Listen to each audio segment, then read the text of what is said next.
મંદિરો તૂટે? મંદિરો તૂટશે ને ત્યારે લખુભાઈ બારવટે નીકળી જશે, હુલ્લોડ ઉપડવાના છે, હુલ્લોડ. મિલિટરી ને બોલાવશો, લાશુના ઢગલા થઈ જશે. મંદિર એક પણ ના તૂટે. અમારું સોનલમાં, અમારું કામઈમાં, રાજલ વેજલમાં, જુંગીવાળા વાછરા દાદા, અમારી માતાજી જ્યાં બે ત્યાંથી ઉભી ના થાય, કોઈની તાકાત નથી. હાઈવે ની વચ્ચોવચ બેઠી છે.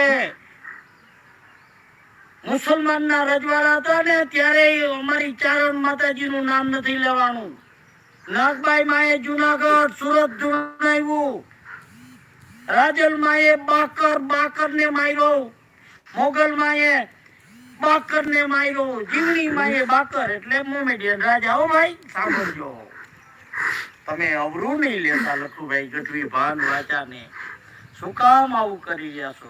તમને ખોબા ભરી ભરીને મત દીધા એટલે જ અમારા મંદિર તોડવા? હા ભાઈ, રસ્તામાં આવતું હોય, તમારે સરકારી ઓફિસ બનાવવી હોય, ત્યાં નડતું હોય તો મંદિરને પ્રેમથી ઉપાડી માતાજી ભગવાન, હનુમાન ભગવાન, ભોળાનાથ, આમાં તો એક અમારો ભગવાન બાકી નથી રહેવા દીધો.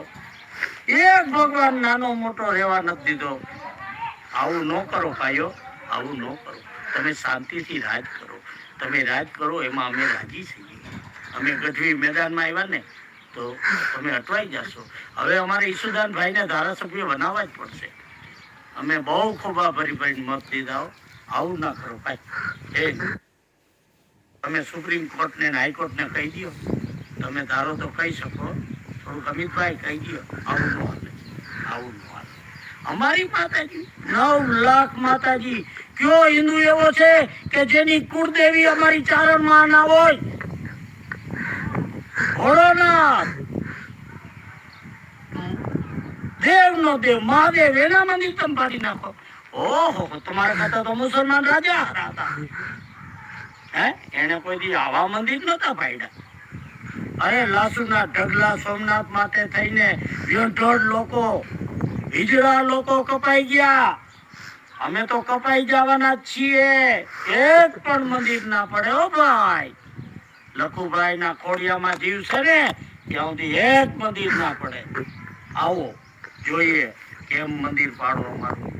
જોજો, એક ઇતિહાસ બનશે. જીવી લીધું 57 વર્ષ, હવે છે ને જીવવાની કોઈ ઈચ્છા નથી. કેમ અમારા મંદિર તમે તોડો એ હું જોઈ લઈશ, જોઈ લઈશ. તમને ખબર નથી હિન્દુઓની 70-80% વસ્તી, અને તમે અમારા મંદિર પાડો? તમને એટલે મત આવ્યા, તમને એટલે દિલ્હીમાં ગાંધીનગરમાં બેસાડ્યા છે. અરે પૂનમબેન, મોરું મામા, મયુરભાઈ, તમે કઈક જોવ.